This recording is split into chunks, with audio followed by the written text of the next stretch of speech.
রেলের 1/3 ইঞ্জিনই অচল, প্রভাব পড়ছে যাত্রী পণ্য পরিবহনে, নতুন আমদানির উদ্যোগ।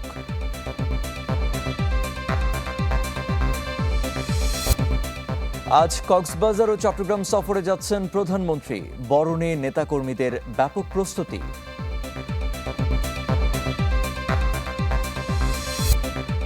রাষ্ট্রপতি নির্বাচনে অংশ নেবে জামায়াত, প্রার্থিতার বিষয়ে সিদ্ধান্ত নিতে 11 দলের সভা আজ।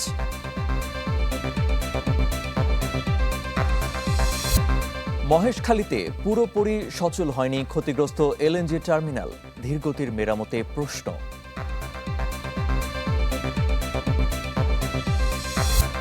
ঢাকা বিশ্ববিদ্যালয়ে বিভাগ অনুষদ ঢেলে সাজানোর উদ্যোগ, ডিনস কমিটিতে আলোচনা।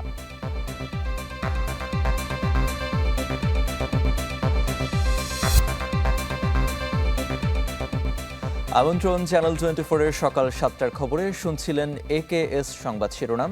আপনাদের সাথে আছি আমি মঞ্জুর আরিফিন। ট্রেন চলে যে লোকোমোটিভের ওপর ভর করে, সেগুলোর অবস্থা জরাজীর্ণ। রেলের 3 ভাগের 1 ভাগ ইঞ্জিনই অচল, বাকিগুলো চলছে জোড়াতালি দিয়ে।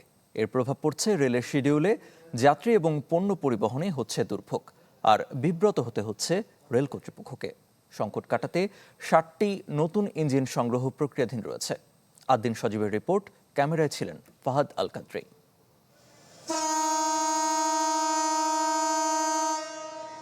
বয়সের ভারে নুয়ে পড়েছে ট্রেনের মূল চালিকা শক্তি ইঞ্জিন।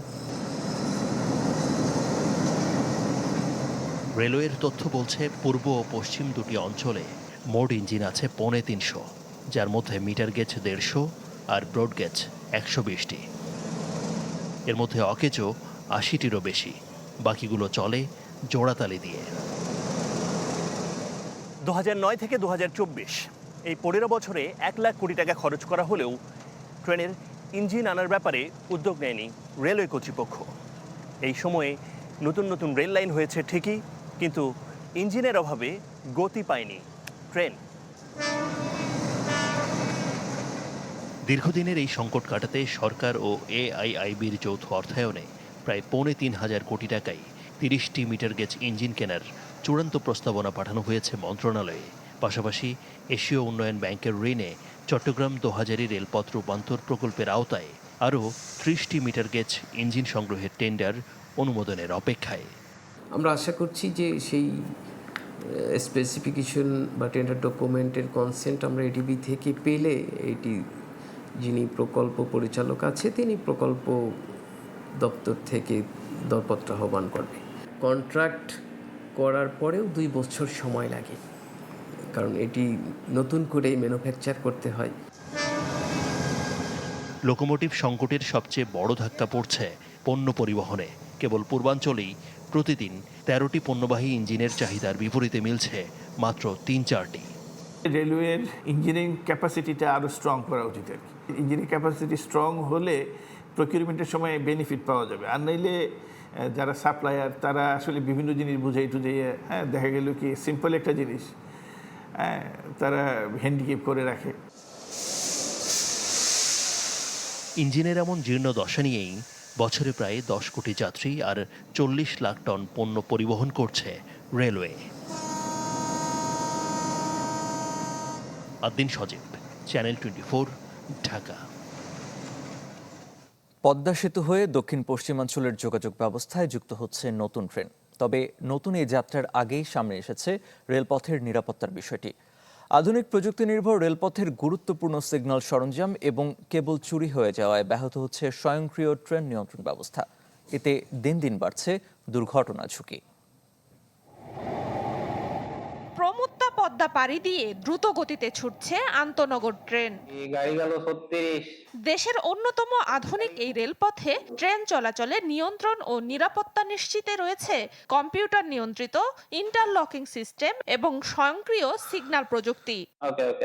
কিন্তু সেই আধুনিক ব্যবস্থাতেই লেগেছে বড় ধাক্কা। রেলওয়ে সূত্র বলছে, দফায় দফায় চুরি হয়েছে গুরুত্বপূর্ণ কেবল, সিগন্যাল সরঞ্জাম সহ নানা উপকরণ। এতে সবগুলো লাইনে মিলছে না আধুনিক সিগন্যাল ব্যবস্থার পূর্ণ সুবিধা। এই যে ভাই দেখেন, এর ভিতর থেকে জিনিস চুরি করে নিয়ে গেছে। খোঁজ নিয়ে জানা যায় মুন্সিগঞ্জের মাওয়া, শ্রীনগর ও নিমতলা স্টেশনে চুরি হয়েছে সিগন্যাল ব্যবস্থার গুরুত্বপূর্ণ সরঞ্জাম। গত 2 বছরে একাধিকবার চুরির ঘটনা ঘটেছে এসব এলাকায়, যার প্রভাব পড়েছে ট্রেন চলাচলেও। 4টি লাইনের মধ্যে বর্তমানে সচল 2টি লাইন। এই জায়গাটার সিগন্যাল ঠিক নাই, আমরা রাস্তা পার হওয়ার লেগে তাড়াহুড়া করি, যখন হঠাৎ করে পার হওয়ার সময় ট্রেন আয়া পড়ে, আবার অনেকে মারাও যায়। প্রহরী রাখা উচিত এবং প্রত্যেকটা প্ল্যাটফর্মে এই বিষয়গুলোকে সিসিটিভির আওতায় নিয়ে এসে এই জিনিসগুলো একটু আরো তত্ত্বাবধান করার জন্য আমি সরকার কাছে বিনীত অনুরোধ করতেছি। কম্পিউটার প্রযুক্তির মাধ্যমে যেখানে মুহূর্তেই ট্রেনের অবস্থান শনাক্ত এবং চলাচল নিয়ন্ত্রণের কথা, সেখানে নির্ভর করতে হচ্ছে পুরনো পদ্ধতিতে। সিগন্যাল যদি না চলে বা না জ্বলে, তাহলে তো একটা ট্রেন আর একটা ট্রেনের সাথে তো ধাক্কা খাইতেই পারে বা সংঘর্ষ হতে পারে। প্রায় 2 কিলোমিটার পথ হেঁটে এসে দিন 12 বার আমাদের ট্রেন পরিচালনার জন্য সিগন্যাল দিতে হয়। তবে রেলওয়ে কর্তৃপক্ষ বলছে নিরাপত্তা জোরদারের বিষয়টি গুরুত্ব দিয়ে দেখা হচ্ছে। তার কেটে নিয়ে যাওয়ার কারণে আপনার এই যে সিগন্যাল গুলো এখন লাল হয়ে আছে, এটা অকেজ এক প্রকার লাইন আছে, কিন্তু ওই লাইনে আমাদের কোনো কার্যকারিতা ওখানে আমরা করতে পারি না। সারা রাস্তায় পাহারাদার দেয়া নাই, আমরা ধরেন মাঝে মাঝেই মামলা করতেছি, তবে আগের মতো যে হারে ছিল ওখান থেকে এখন কমে গেছে অনেকটা। সর্বশেষ গত জুলাইয়ে এক নারীর মৃত্যুসহ 2 বছরে মুন্সিগঞ্জের ট্রেনে কাটা পড়ে প্রাণ হারিয়েছেন অন্তত 8 জন পথচারী। সব মিলিয়ে পদ্মা সেতুর রেলপথের নিরাপত্তা নিয়ে বাড়ছে শঙ্কা। Desk report, channel 24। সরকার গঠনের পর আজ প্রথমবার চট্টগ্রাম যাচ্ছেন প্রধানমন্ত্রী তারেক রহমান। তার দিনব্যাপী সফর ঘিরে নেওয়া হয়েছে ব্যাপক প্রস্তুতি। প্রথমে তিনি যাবেন মহেশখালী, পরিদর্শন করবেন মাতারবাড়ি গভীর সমুদ্র বন্দর সহ বিভিন্ন প্রকল্প। সেখান থেকে হেলিকপ্টারে চট্টগ্রামের বাঁশখালীর বাহারছড়ায় যাবেন। বন্যায় ক্ষতিগ্রস্ত 100 পরিবারের হাতে তুলে দেবেন নতুন ঘরের চাবি। এরপর ফটিকছড়িতে হেফাজতের আমির শাহ মহিবুল্লাহ বাবুনগরীর সাথে সৌজন্য সাক্ষাৎ করবেন। সন্ধ্যায় নগরীর রেডিসন ব্লুতে বিএনপি নেতাদের সাথে মত বিনিময় করবেন তিনি। রাত 10:15টায় ফিরবেন ঢাকায়।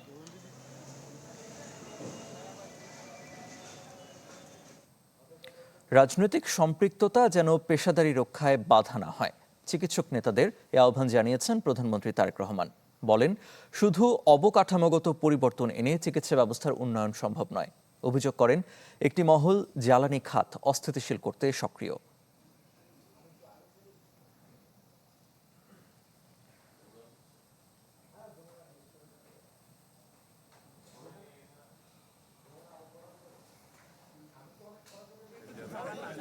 চিকিৎসকদের ঐক্য ও পেশাদারত্ব অধিকার রক্ষার প্রত্যয়ে গড়া সংগঠন ডক্টরস অ্যাসোসিয়েশন অব বাংলাদেশ ড্যাবের 37তম প্রতিষ্ঠা বার্ষিকীর চিকিৎসক সমাবেশে প্রধান অতিথি প্রধানমন্ত্রী তারেক রহমান। জাতীয় সংসদের এলডি হল চত্বরে জাতীয় ও দলীয় পতাকা উত্তোলনের মধ্য দিয়ে শুরু হয় আয়োজন।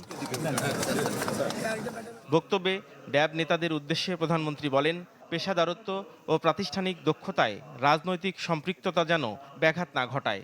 জানান, সরকার বাজেটে চিকিৎসা খাতে 2য় সর্বোচ্চ বরাদ্দ দিয়েছে, কিন্তু সেবার মানসিকতা নিয়ে নিবেদিত না হলে শুধু অবকাঠামোগত উন্নয়ন দিয়ে চিকিৎসা ব্যবস্থার উন্নয়ন সম্ভব নয়। রাজনৈতিক সম্পৃক্ততা যেন নিজেদের পেশাগত দায়িত্বে পালনে বিঘ্ন না ঘটায় বা বিঘ্ন ঘটার কারণ না হয়, সেটি হচ্ছে মোস্ট ইম্পর্টেন্ট। চিকিৎসকগণ যদি সেবার মানসিকতা নিয়ে নিজেদেরকে নিবেদিত না রাখেন, তাহলে এই অবকাঠামোগত উন্নয়ন দিয়ে কিন্তু আমাদের সফলতা আসবে না। সরকার প্রধান বলেন, দেশের বহু মানুষ জ্বালানি ও বিদ্যুৎ নিয়ে ভোগান্তিতে আছে। অভিযোগ করেন, ফ্যাসিবাদী সরকারের সুবিধাভোগীরা বসে নেই। একটি চক্র সুকৌশলে জ্বালানি খাতকে অস্থিতিশীল করতে সক্রিয় বলেও মন্তব্য করেন তিনি।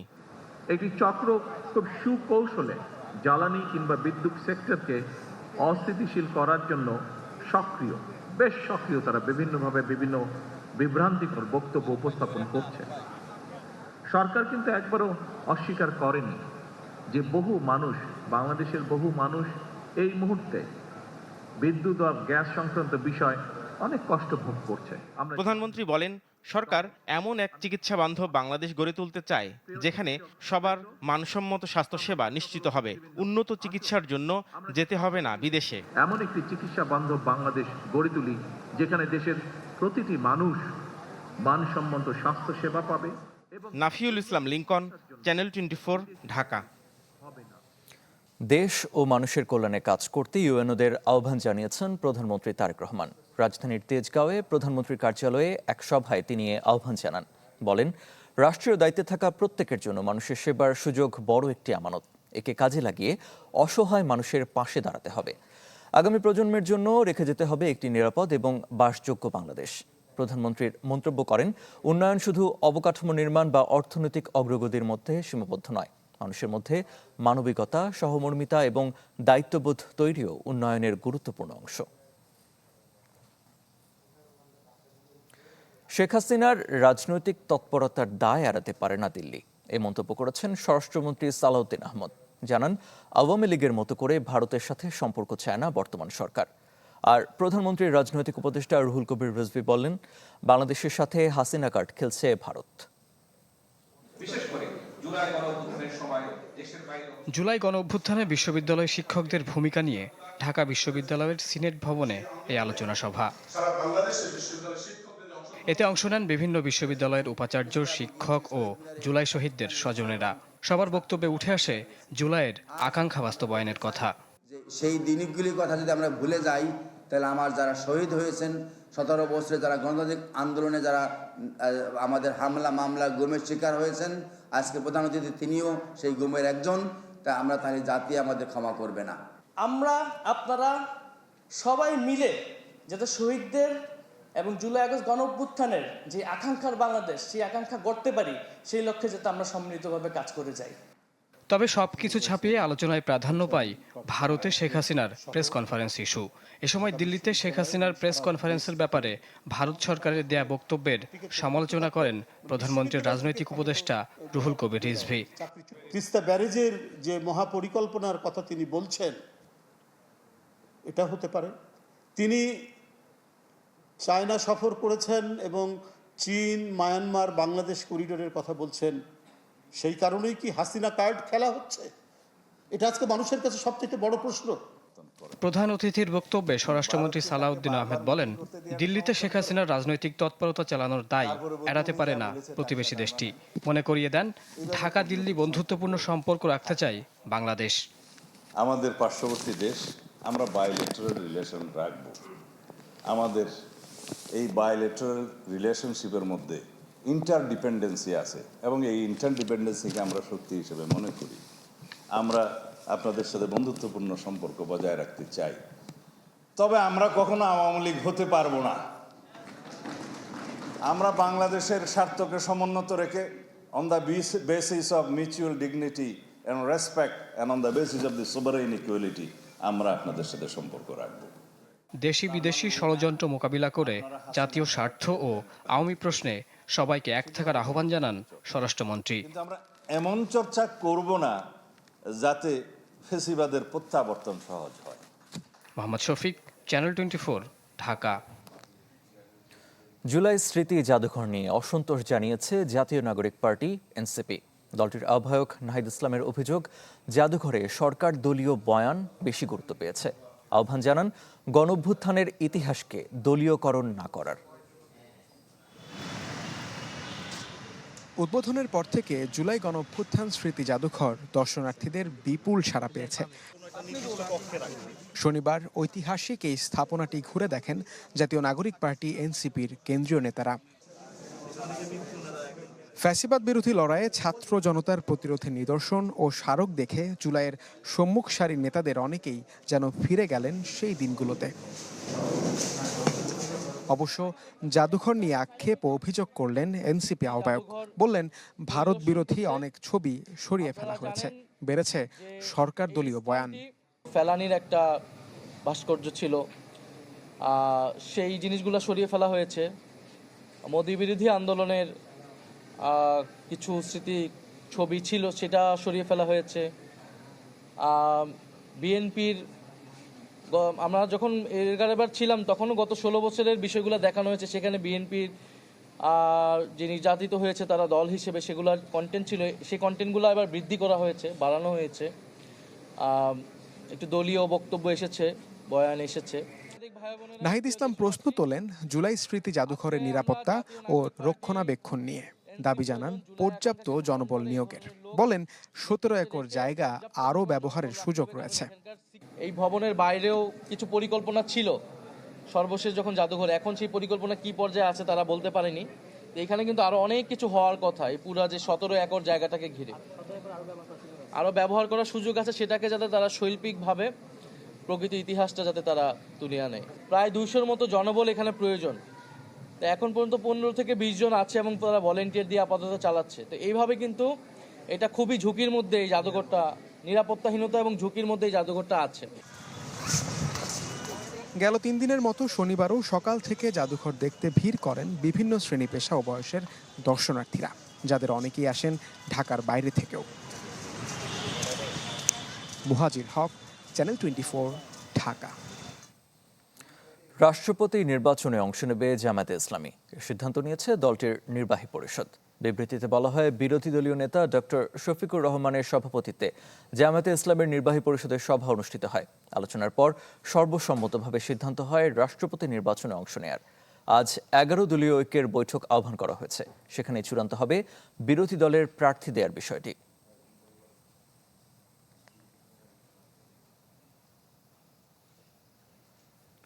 দলীয় লোকদের কিছু কার্ড দেয়া ছাড়া পুরনো বন্দোবস্তের বাইরে বিএনপির কিছুই অর্জন নেই, এমন দাবি করেছেন বিরোধী দলীয় নেতা ডক্টর শফিকুর রহমান। অভিযোগ করেন, ক্ষমতায় এসে জনগণকে দেয়া সংস্কারের ওয়াদা ভুলে গেছে বিএনপি।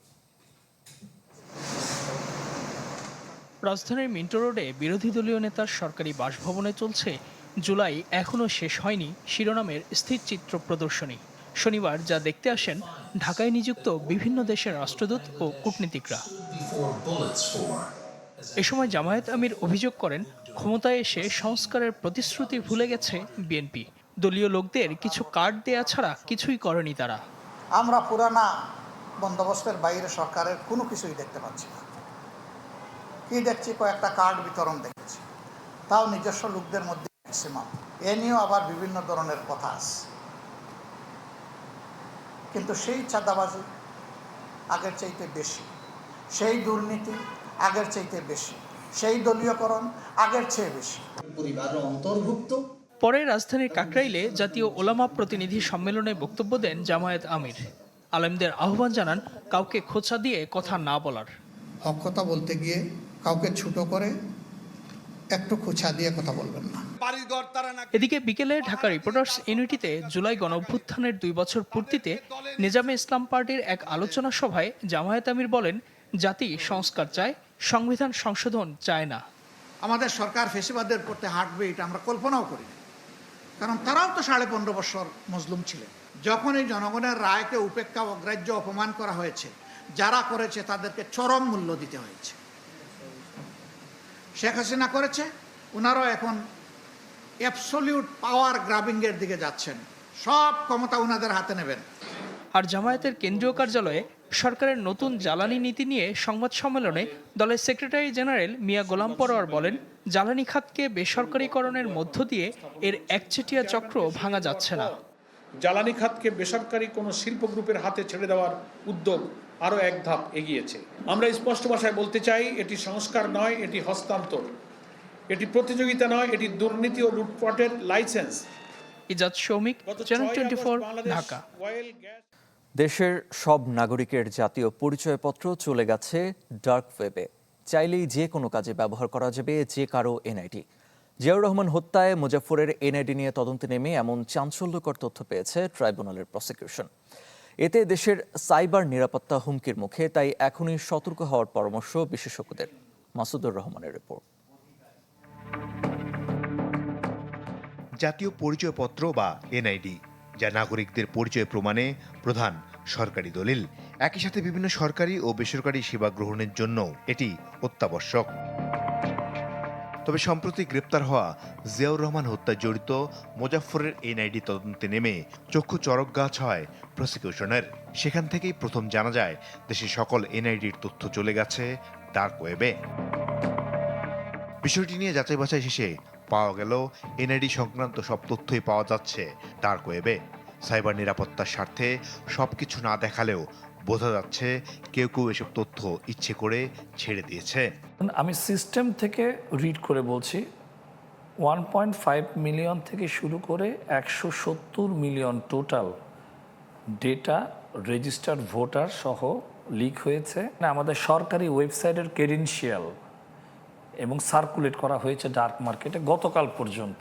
বাংলাদেশের সরকার ক্যাবিনেট থেকে শুরু করে মিলিটারি থেকে শুরু করে অনেক স্পর্শকাতর ডেটা এখন ডার্ক ওয়েবে আছে। সবচাইতে চিন্তার বিষয় ডেটাগুলো গত মাস পর্যন্ত তারা আপডেট করেছে।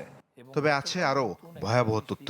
সরকারের ফ্যামিলি কার্ড, কৃষক কার্ড থেকে শুরু করে সব কার্ড হ্যাক করার জন্য এই গোষ্ঠী করে রেখেছে সব প্রস্তুতি। দেখুন, আমাদের নতুন সরকার নতুন যে সকল উদ্যোগগুলো নিচ্ছেন, ডার্ক ওয়েবের অলরেডি বট রেডি করে রেখেছে। এর মধ্যে অন্যতম গুরুত্বপূর্ণ ইস্যু হচ্ছে আপনার বিভিন্ন রকমের কার্ড, যেই কার্ডগুলো আসলে যদি তৃতীয় পক্ষের কোনো ভেন্ডর এগুলো করে থাকে, তাদের সার্ভার, সাব ডোমেন সব কিছুই অ্যাটাক করার জন্য ডার্ক ওয়েবে অ্যাভেলেবল পেলোড ম্যালওয়্যার রেডি আছে। ঘটনা ঘটার পূর্বে আমরা সতর্ক থাকব। ফ্যামিলি কার্ড কিন্তু খুব গুরুত্বপূর্ণ। এনআইডি লিক হয়েছে, এই সময় আমরা যদি ফ্যামিলি কার্ড সহ, হেলথ কার্ড সহ অন্যান্য কার্ডের ইন্টিগ্রেশনের কাজ করি, তাহলে কিন্তু ভয়াবহ একটা সাইবার দুর্বৃত্তায়নের আশঙ্কা আমরা করছি। বিষয়টি নিয়ে এনআইডি কর্তৃপক্ষের সাথে যোগাযোগের চেষ্টা করা হলে আপাতত কথা বলতে চায়নি তারা। তবে আইটি বিশেষজ্ঞরা বলছেন সরকারের উচিত দ্রুত এ বিষয়ে নজর দেয়া। এটা খুব দ্রুত গতিতে তদন্ত সাপেক্ষে ব্যবস্থা নেওয়াটা জরুরি। মাসুদুর রহমান, চ্যানেল 24, ঢাকা। 1/11-এর সময় আয়না ঘরে রেখে নির্মম নির্যাতন করা হয় বর্তমান প্রধানমন্ত্রী তারেক রহমানকে। আন্তর্জাতিক অপরাধ ট্রাইব্যুনালের চিফ প্রসিকিউটরের দাবি 5 আগস্টের পর নষ্ট করা হয়েছে জেআইসি সেলের আলামত। এই ঘটনায় বিচারের আওতায় আনা হচ্ছে জড়িতদের।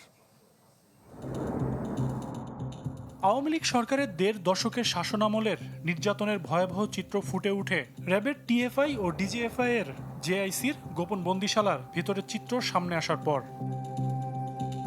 আওয়ামী লীগ সরকারের পতনের পর গুম খুনের বিচার শুরু হয় আন্তর্জাতিক অপরাধ ট্রাইব্যুনালে।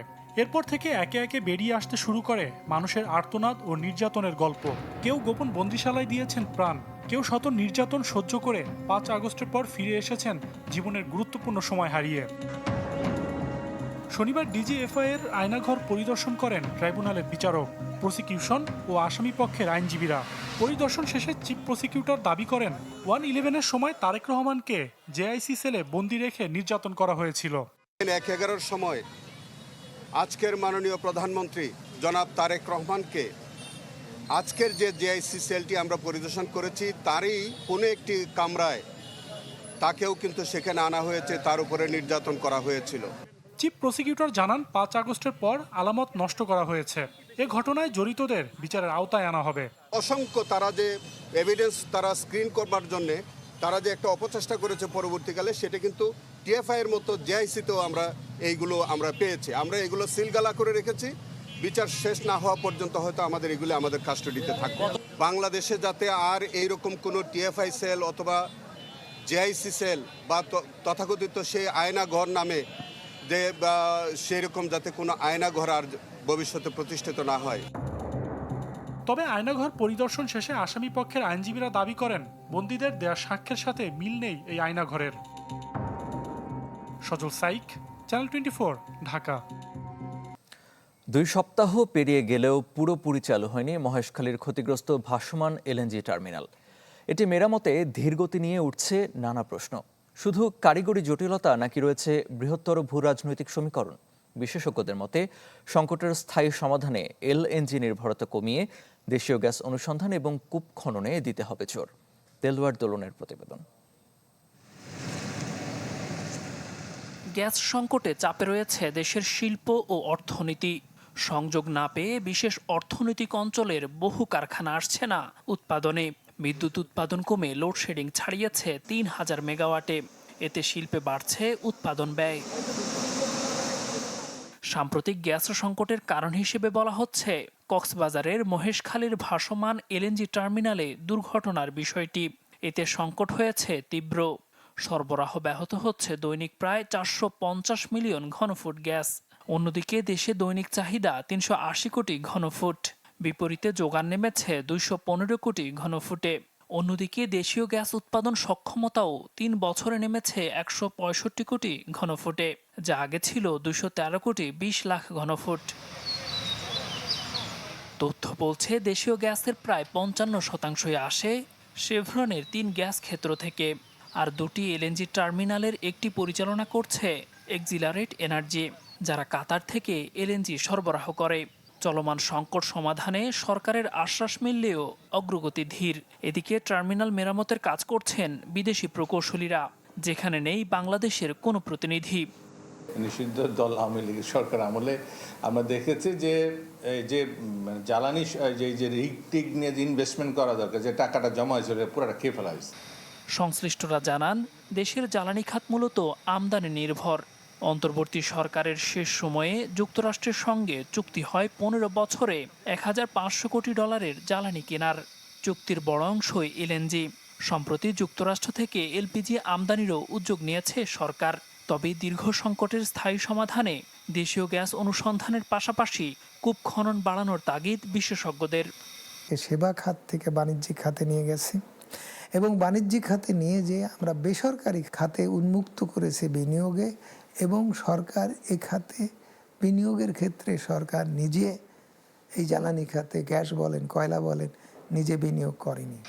ক্ষতিগ্রস্ত টার্মিনাল চালু করতে ১০ আগস্ট পর্যন্ত সময় চেয়েছে এক্সিলারেট এনার্জি। এরই মধ্যে ক্ষতিগ্রস্ত টার্মিনালের একটি বয়লার চালু হওয়ায় দৈনিক গ্যাস সরবরাহ বেড়েছে অন্তত ৩০ কোটি ঘনফুট। দেলোয়ার দোলন, চ্যানেল 24, ঢাকা। ঢাকা বিশ্ববিদ্যালয়ে এখন পর্যন্ত খোলা বিভাগ যথাযথ কিনা তা খতিয়ে দেখার উদ্যোগ নেওয়া হয়েছে। এ নিয়ে প্রাথমিক আলোচনা হয়েছে বিশ্ববিদ্যালয়ের ডিনস কমিটির মিটিংয়ে। উপাচার্য জানান, বেশ কয়েকটি কাছাকাছি নামের বিভাগ রয়েছে, প্রায় অভিন্ন তাদের পড়ানোর বিষয়বস্তু। আবার অনেক বিভাগ পাচ্ছে না শিক্ষার্থীও। এসব পুনর্বিবেচনা করতে চায় কর্তৃপক্ষ। শামীমা সুলতানের রিপোর্ট। ঢাকা বিশ্ববিদ্যালয়ের ৩৭,০০০-এর বেশি শিক্ষার্থীর জন্য এখন ১৩টি অনুষদের অধীনে বিভাগ আছে ৮৪টি। এর বাইরে ইনস্টিটিউট আছে আরও ১৩টি। এত বেশি সংখ্যক বিভাগের মধ্যে এমন কয়েকটি আছে যা একটি আরেকটির সাথে মিলে যায়। কখনো আবার নাম আলাদা, অনুষদ আলাদা, তবে বিষয়বস্তু একই ধরনের। এই যেমন চারুকলা অনুষদে আছে প্রিন্টিং মেকিং বিভাগ, আবার সামাজিক বিজ্ঞান অনুষদেও আছে প্রিন্টিং অ্যান্ড পাবলিকেশন বিভাগ। আবার সামাজিক বিজ্ঞান অনুষদেই যেখানে মাস কমিউনিকেশন ও জার্নালিজম পড়াচ্ছে, সেখানেই আবার আলাদা করে খোলা হয় 2টি বিভাগ, কমিউনিকেশন ডিসঅর্ডার্স এবং টেলিভিশন, চলচ্চিত্র ও ফটোগ্রাফি বিভাগ। একই অবস্থা বাংলা ইংরেজি বাদে অন্য ভাষাভিত্তিক বিভাগেও, যেমন কলা ও সামাজিক বিজ্ঞান, পালি ও বুদ্ধিস্ট স্টাডিজ। এই 2 অনুষদে আছে আরবি, উর্দু, ফার্সি, সংস্কৃত, পালি ও বুদ্ধিস্ট স্টাডিজ, জাপানিজ স্টাডিজ, এমনকি ভাষাবিজ্ঞান নামে আলাদা বিভাগও আছে। আবার একই রকম বিষয়ে আলাদা ইনস্টিটিউটও খোলা হয়েছে আধুনিক ভাষা ইনস্টিটিউট নামে। একইভাবে আর্থ অ্যান্ড এনভায়রনমেন্টাল সায়েন্সেস অনুষদে আছে disaster science and climate resilience বিভাগ। আবার এই বিষয়ের উপর আরেকটি ইনস্টিটিউট খোলা হয়েছে, নাম institute of disaster management and vulnerability studies. আর জীববিজ্ঞান অনুষদের মৃত্তিকা, পানি ও পরিবেশ বিভাগ, ভূগোল ও পরিবেশ বিভাগ ও ভূতত্ত্ব বিভাগেও আছে সাদৃশ্য, অর্থাৎ কাছাকাছি ধরনের বিষয়বস্তু পড়ানো হচ্ছে এসব বিভাগে। যুগের সাথে তাল মিলিয়েই নতুন করে নতুন সাবজেক্ট ইন্ট্রোডিউস করা হয় এবং পুরনো সাবজেক্টগুলো অনেক জায়গায় বন্ধ হয়ে যায়। আনফর্চুনেটলি আমাদের এখানে খুব একটা বেশি বন্ধ হয় না, একবার খুললে সেটা চলতেই থাকে। কয়েকটা সাবজেক্ট নিয়ে আমাদের কোনো একটা মিটিংয়ে একটু আলোচনা হয়েছিল যে এই সাবজেক্টগুলোর ব্যাপারে কি করা যায়। এই মুহূর্তে আমরা কোন সাবজেক্ট বন্ধ করব, কোন সাবজেক্ট চালু করব, এই বিষয়ে আমাদের কোনো নীতিগত সিদ্ধান্ত নাই। এত সব বিভাগ থাকলেও আছে শিক্ষার্থী সংকটও। ভর্তির সময় ন্যূনতম যোগ্যতার শর্ত শিথিল করেও সাড়া মিলছে না কোনো কোনো বিভাগে। আমাদের অ্যাডমিশন টেস্টের যে ক্রাইটেরিয়া, সেখানে কোনো ঘাটতি আছে কিনা, না সাবজেক্টের ডিমান্ড নাই, বা সাবজেক্টের ডিমান্ড থাকলে কেন আমরা ছাত্র পাচ্ছি না। সংস্কৃত, তারপরে থিয়েটার অ্যান্ড পারফরমেন্স, তারপরে আপনার ওই যে printing and media, film, television, এইসব কয়েকটা সাবজেক্টের নাম আসছিল। তিনি জানান, এসব অনুষদ এবং বিভাগকে ঢেলে সাজাতে চায় বিশ্ববিদ্যালয় প্রশাসন। শামীমা সুলতানা, চ্যানেল 24, ঢাকা।